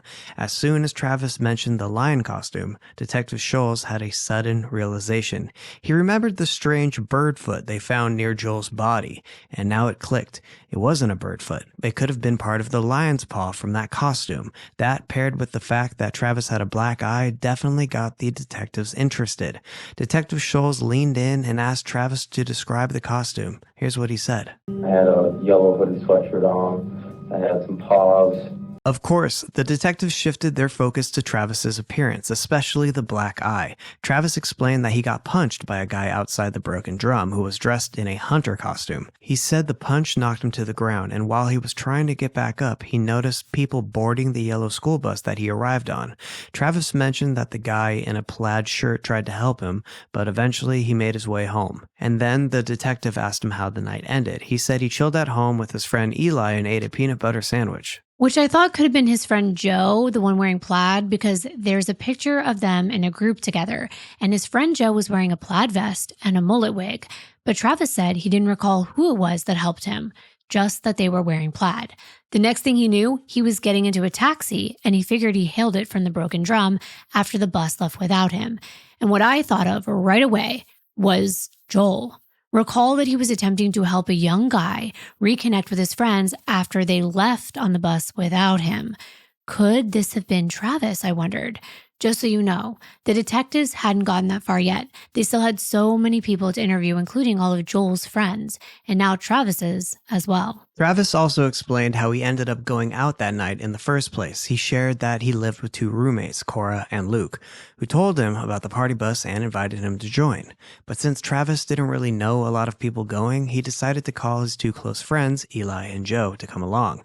Travis and Eli go way back. They've known each other since the 4th grade, back when they both lived in Minnesota. Eli still lives there, but he was visiting that night because Travis had invited him out. So the 5 of them, Travis, Cora, Joe, Eli, and Luke, got together at Travis's place to pregame before heading out for the night. Now that Jon just shared the names, I'm going to share what the costumes were that they were wearing that night. I'm going to put a picture up on the screen if you're watching. Travis, as you already know, was dressed like a lion. Eli was a priest. Luke had a hunter's costume on, but not the one that we told you about earlier. Luke was just wearing a camo Under Armour long sleeve shirt and a puffy camouflage vest, jeans, and a beanie. Joe went as Joe Dirt and was wearing a black sleeveless shirt with a blue plaid sleeveless vest and a brown mullet wig. Cora had on a pink satin geisha kimono with a thick black belt and chopsticks in her hair. And in this picture, with a few of their other friends, they look like they're having a fun time. Everyone's smiling and happy. The group met up around 6 p.m. at Travis's, and that's where they had a couple beers before driving over to the Cuckoo's Nest to catch the party bus. Now the investigators have all their names, and now they're being called in for interviews, and they're giving statements while Travis is being questioned. This is how the investigators are going to piece together a timeline for Saturday night. So at this point, the investigators started paying close attention to Travis's hands. His knuckles were scraped, and he had small cuts all over, which assumed were from the fight with the guy dressed as the hunter, James Wavra. Detective Simon then asked about Travis's costume. Travis explained that he and his roommates had thrown it away because it was covered in blood. That answer definitely raised some eyebrows. Right then, Detective Scholes noticed a small blood droplet on Travis's shoe. Scholl asked if they could take his shoes for examination, and here's that interaction now. I see your hands here. And what's the cuts here from? Where's your costume at now? My costume? My costume, we threw it away. Why did you throw it away? Because it was full of blood. Travis, would we be able to take your shoes? Take them? Yeah. Travis turned over his shoes. He provided them with a sample of his DNA. He also told them they were more than welcome to search his entire house and take anything they needed. Like I said from the beginning, he told them he had nothing to hide. They could do whatever they needed to do in order to track down the killer. At this point, detectives are trying to understand how Travis fits into all of this, and they made the assumption that I had. He was the young guy that Joel went outside to check on. He was left behind by the bus, which left before Joel's body had been found at 11:50 p.m. And Travis had already stated that he had no recollection of anything from the time he was punched by the hunter to when he was in the taxi. And they know from the taxi driver that wasn't until 1 a.m. So the time that was unaccounted for was within the time frame when Joel was murdered. Detective Scholes explained this to Travis. He's like, once Joel said he was going back to check on you, that was the last time anyone seen of him. He was found dead in the parking lot. Travis, now putting two and two together, realizes that the detectives are pointing the finger at him. So he's like, wait, you guys think this is me? And watching the video, Travis genuinely looks concerned. Detective Scholes is like, well, we don't know yet, but we want to eliminate you, so we're glad that you came in. You guys think this is me? We don't know. We don't know. But we want to eliminate you. That's why we appreciate you coming in. They pressed Travis to do his best to retrace his steps so they could either rule him out or figure out what really happened. They stressed how important it was for him to remember exactly what he was doing in the Broken Drum parking lot after getting punched by James, the guy dressed as the hunter. But Travis couldn't remember. He admitted that the night was a blur. He had no memory of talking to anyone who matched Joel's description. They didn't have anything solid to hold Travis on, but the investigators decided to search his home just to be thorough, and Travis fully agreed, giving them his consent without hesitation. And wow, was this the home of a total frat boy bachelor's pad? I can't even imagine that girl Cora living in that place, and we don't get to see her living quarters, but the rest of the home was bro mode 100%, and we have photos. Let's start with the living room. A Minnesota Wild ice hockey banner hung from the ceiling. There's a lazy boy and a couch in front of a TV. A folded ping pong table is standing to the right of the room, and to the left, the shelves are covered with 6-packs of beer.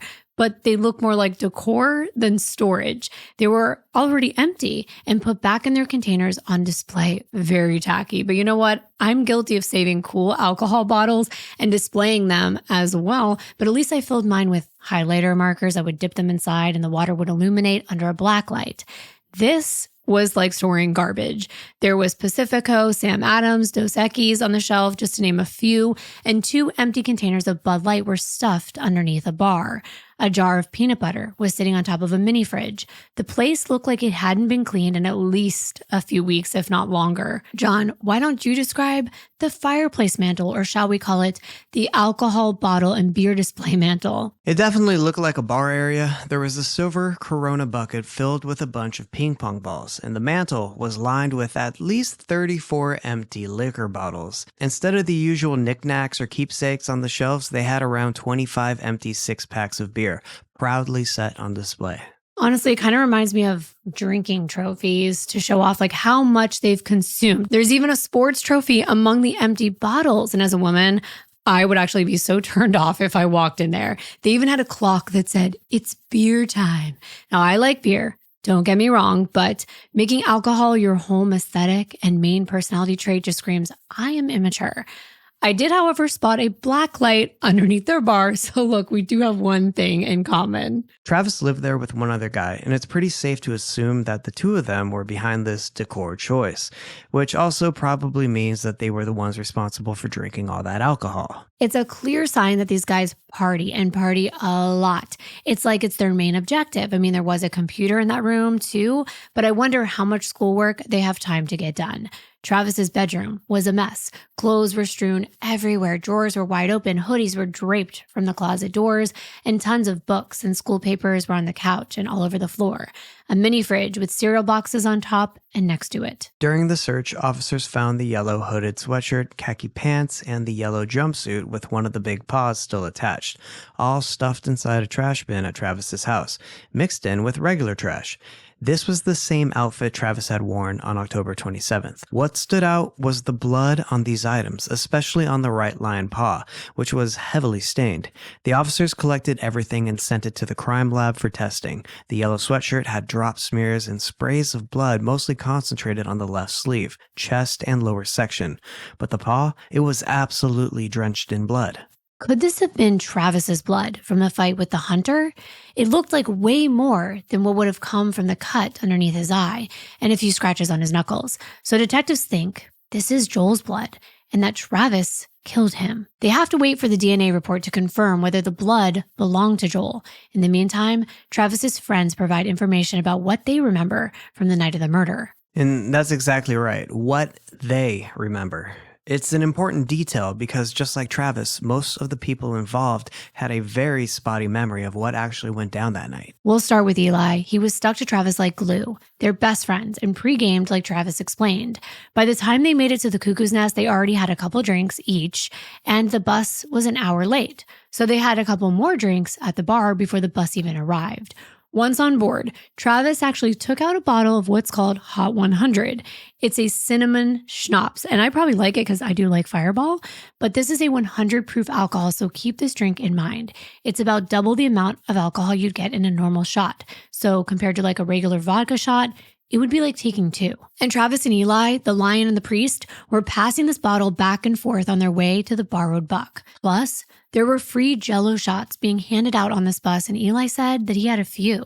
That's already a lot of alcohol. Then Eli recalls having at least 2 more drinks at the borrowed buck before they got back on the bus to finish off the bottle of Hot 100, and then another few Jell-O shots.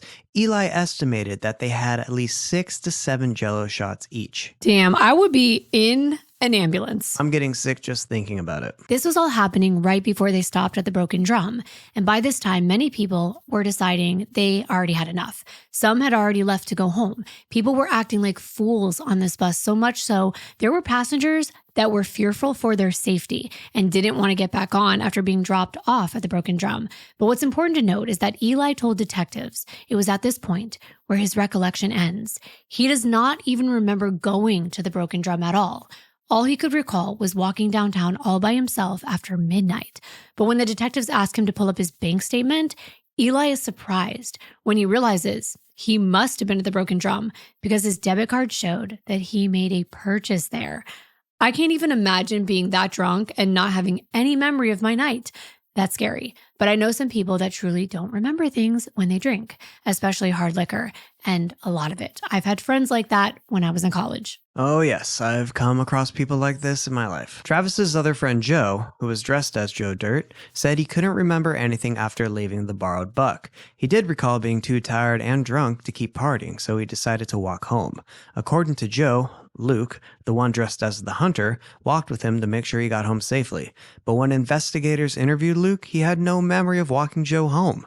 What he did remember, though, was being at the Broken Drum that night. These stories were all over the place.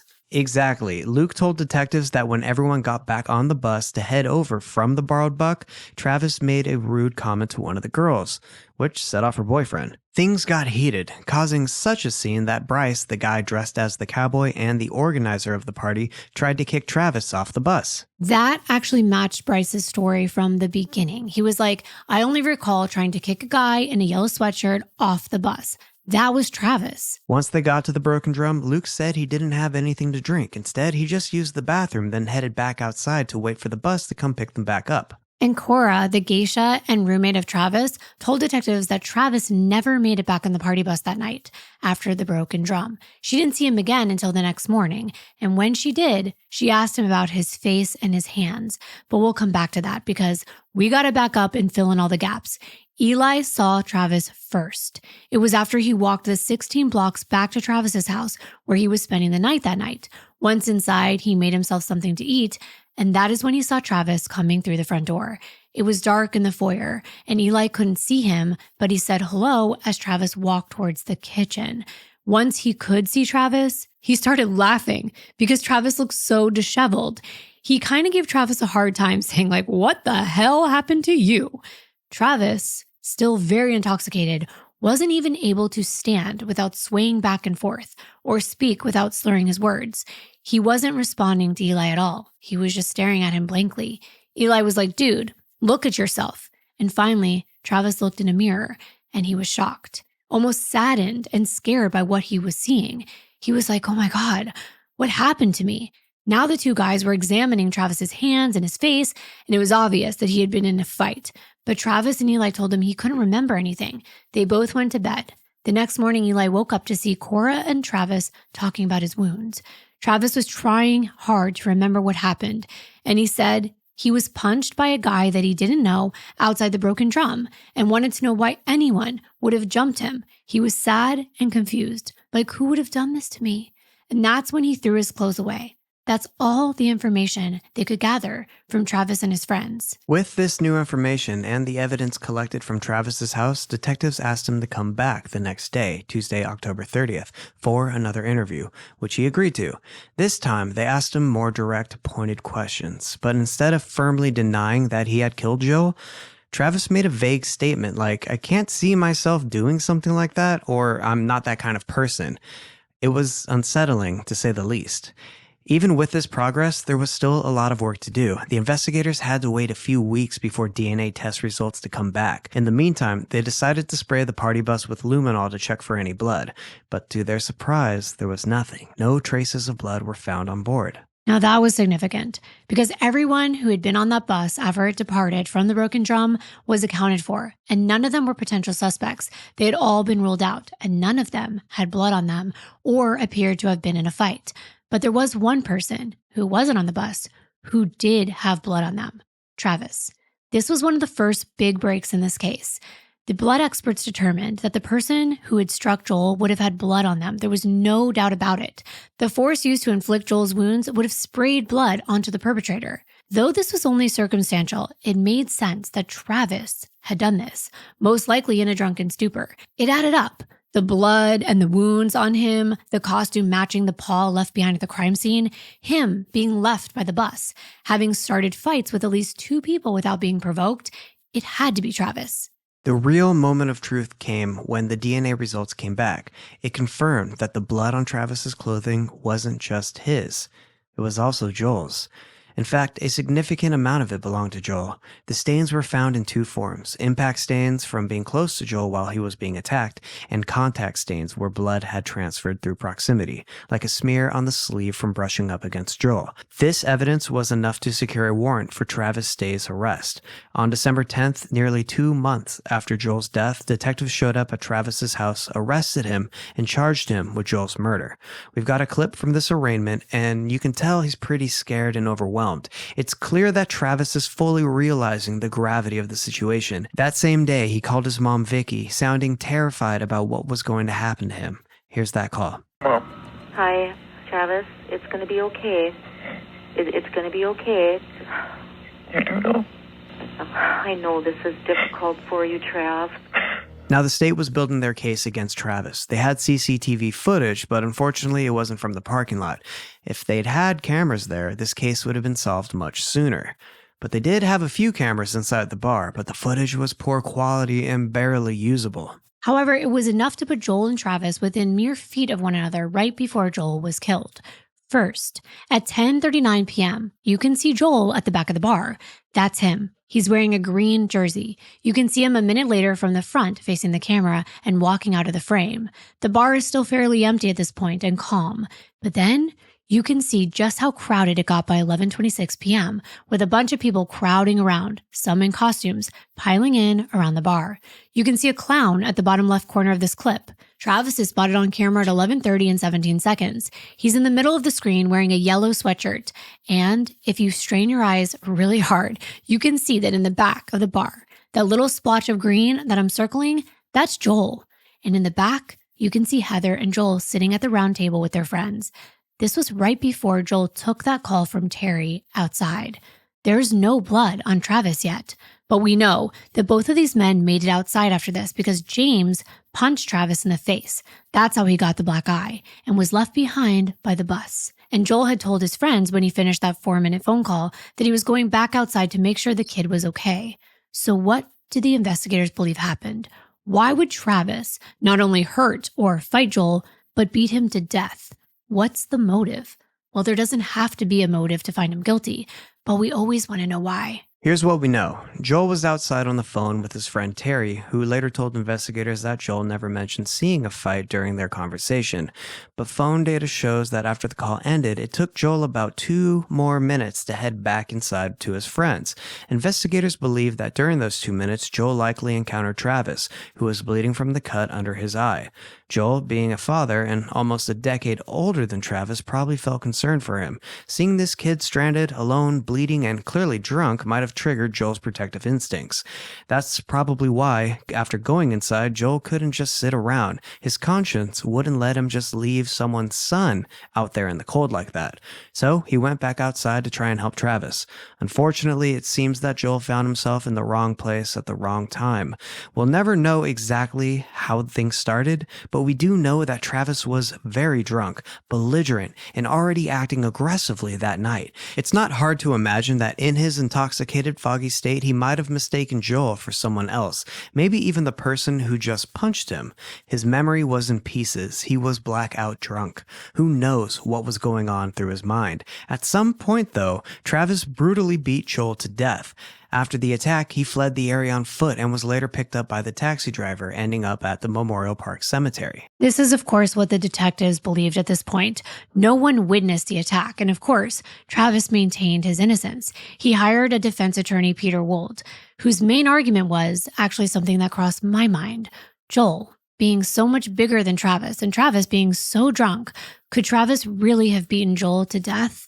I mean, it does make you think. Travis is 5'9", approximately 160 pounds, and Joel was 6'3" and weighed 240 pounds. Joel is pretty big. He wasn't anywhere near as wasted as Travis, so you'd think that he could run away. He could dodge his blows or even fight back. I mean, Travis had just been punched and laid out on the floor by James, a guy that wasn't that big. He was similar in height to Anna Barrett in the picture of them both together that night. Wait until you hear both sides. In February of 2008, Travis pleaded not guilty to Joel's murder, and a trial date was scheduled for December of that year. In the meantime, Travis was released from custody on a $100,000 bond while awaiting trial. In April of 2008, one of Joel's coworkers, Julie, honored him by running the 112th Boston Marathon in only 4 hours. That summer, after Joel died, his family and friends planned an auction to raise funds for a scholarship to Joel's alma mater, the University of North Dakota, in honor of Joel. For the benefit, which took place in the parking lot of the hospital that Joel had worked at in Grand Forks, attendees were encouraged to clean out their attics and donate items. And as a result, various items were received, including cases of hot sauce, a golf bag, a footstool made from 18th century law books, and light fixtures. The money that was raised during this auction was specifically dedicated to establishing a scholarship in Joel's name. This scholarship aimed to support low-income computer science students, ensuring Joel's legacy of helping others would continue even after his death. Assistant State Attorney Nancy Jon offered Travis and his defense team a plea deal. If Travis pleaded guilty to manslaughter, he'd serve less than 10 years. But Travis rejected this offer, so the case moved forward to trial. Travis was represented by two prominent attorneys from Grand Forks, Peter Wold and Joe Friedberg. Assistant State's Attorney Nancy Young was accompanied by her co-counsel Meredith Larson, and they pursued justice for Joel and his family. Judge Med presided over the case, and as the trial began, the courtroom was packed with relatives on both sides, Joel's and Travis's. The atmosphere was very tense. The jury selection began in early December, and the state's strategy was to pick jurors who leaned towards believing that alcohol can cause someone to engage in violent criminal behavior. Their theory was that Travis was able to kill Joel because Travis kicked him in the crotch so hard that he hunched over in pain and was rendered unable to fight back before Travis repeatedly hit Joel, who either fell backwards and hit his head on the pavement or whose head was smashed into the pavement by Travis. I'm going to go with option 2 because of how much blood was on the paw of that lion costume. I think he was smashing his head and bashing his face over and over again. Then he left him unconscious, and that's why he choked on his own blood. However, Travis's defense attorney Peter Wold pushed back hard against the prosecution's narrative. He argued that Travis, being much smaller in stature and a stumbling mess that night, couldn't have inflicted that kind of serious injuries Joel sustained. As for Joel's blood being on Travis's clothing, the defense claimed that only proved Travis was near Joel during the attack, not that he was the one responsible for beating him. One of the biggest points of contention was the timeline of when the yellow party bus left the Broken Drums parking lot. The defense insisted the bus was still there when Heather and the bouncer went outside to look for Joel, while the prosecution argued it had already left. This detail mattered because the defense's entire argument hinged on the idea that someone else killed Joel, someone who got back on the bus and then left the scene. They pointed fingers at all the other people dressed in costumes that night, the clown, the hunter, the cowboy, arguing that the real killer could have been one of them, not Travis. But there was no blood on the bus. Well, right, but then the defense argued that the police zeroed in on Travis and didn't test anyone else's clothing. Right, but there was no blood even visible on these people and no wounds on them like Travis had. It was way more obvious that he was involved in a deadly confrontation. But again, the defense argued because the men teamed up on Joel, they could have beaten him without sustaining any injuries. But they would still have blood on them. That's the point, and that their costumes weren't tested. But the bus was. However, I do see the argument. I just don't think it's that strong in my opinion. Plus, Detective Simon testified that Joel's injuries were not consistent with having been beaten by a group. He said that based on his experience, he would have expected to see contusions, bruising, and abrasions all over Joel's body, particularly on his lower extremities, his torso, and his buttocks, due to being kicked while he was down if he was attacked by more than one person. Joel's injuries did not match this pattern. One of the key witnesses to take the stand was Bryce Larson. During cross-examination, the defense zeroed in on Bryce's police interview transcript, suggesting that Bryce and his buddies had been trash-talking Joel while he stood in the parking lot near Travis. The defense pushed the idea that Bryce might have been the ringleader in the assault on Joel, hinting that the violent attack could have been initiated by Bryce and his group, not Travis. However, Bryce denied these allegations and claimed that he and his buddies were actually talking crap about Travis, who had just tried to attack their friend James. Bryce stated he had no idea who Joel was. When he saw him last, he was standing next to Travis, who he only knew as the guy in the yellow sweatshirt, and believed Joel was actually a bouncer. And everything you heard in this case was presented at trial.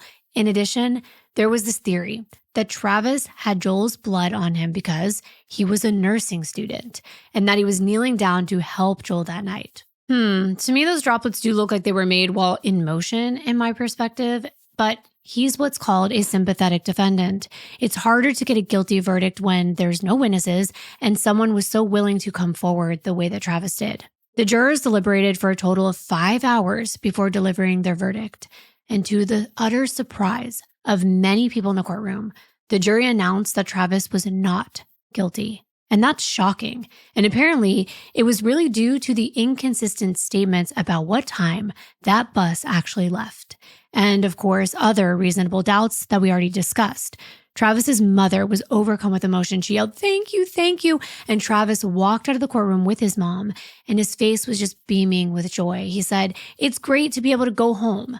Bottom line, Travis was so happy that he was able to celebrate the holidays with his family.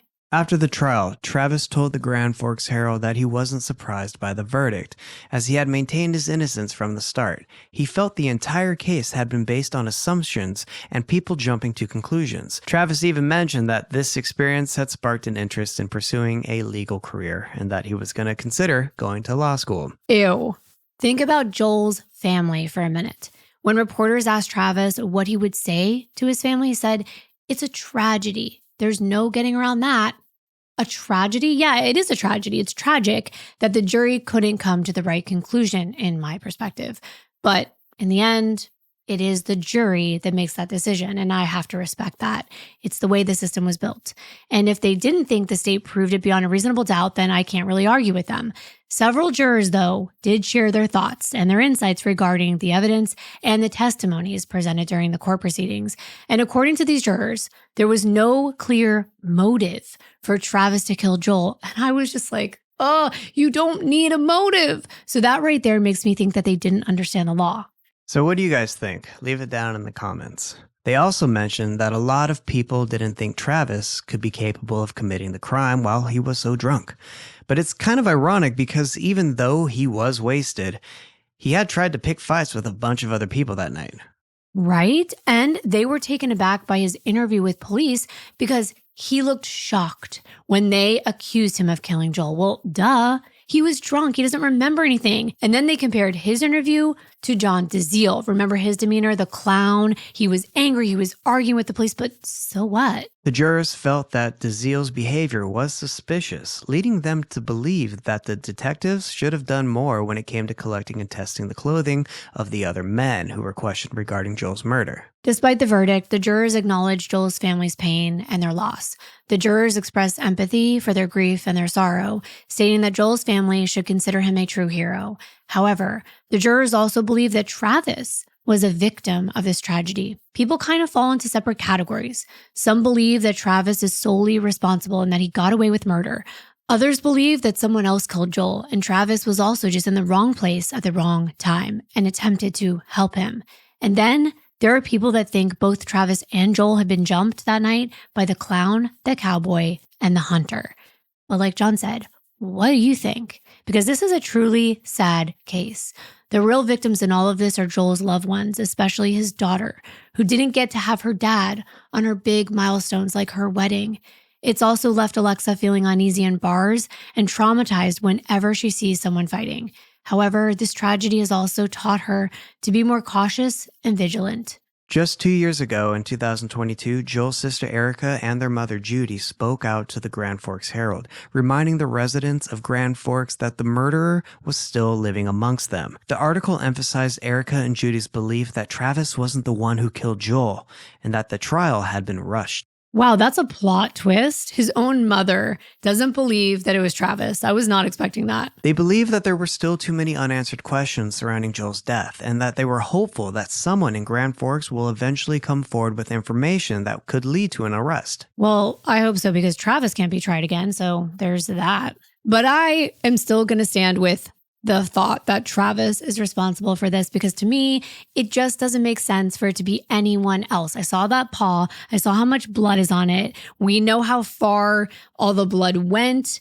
There's nothing that makes sense other than Travis being guilty. And the fact that he got into several other fights that night. I know. But like I said, there's like different categories, especially with locals in North Dakota. Everyone has their own opinion. Right. Well, we would love to know what your opinion is. Like always, leave the comments below. And also, don't forget to support our sponsor for today's video, June's Journey, by clicking the link in the description box or the QR code up on the screen. And thank you so much for watching our video today.